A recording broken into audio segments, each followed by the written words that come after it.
ఇప్పుడు గౌరవ మాజీ పార్లమెంట్ సభ్యురాలు ప్రస్తుత నిజామాబాద్ శాసనమండలి సభ్యురాలైనటువంటి కవిత గారు ఏదైతుందో నిన్న రాయకల్ మండల కేంద్రంలో ఏదైతే ఆత్మీయ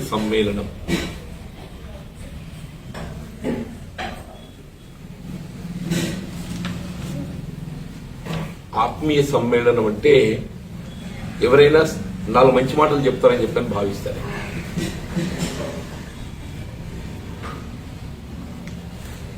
కానీ అది ఏమైపోయిందంటే ఒక రాజకీయ వేదికగా విమర్శలుగా పరిమితం కావటం ఆశ్చర్యాన్ని కలిగిస్తుంది.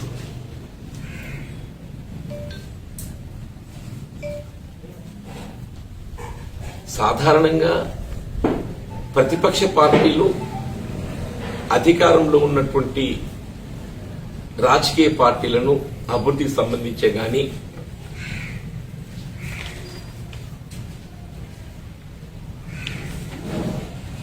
ప్రశ్నించడము, సలహాలు, సూచనలు, విమర్శలు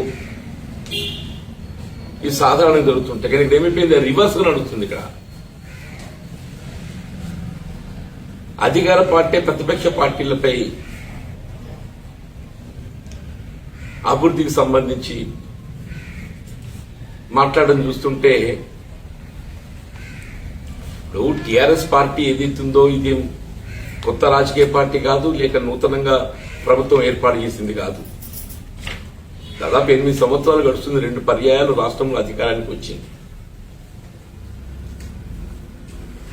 మరి 2 పర్యాయాలు వాళ్ళు ఏం చేసిండ్రు, ఏం చేయబోతున్నారు అనేది ప్రధాన అంశంగా చర్చకు రావాలి.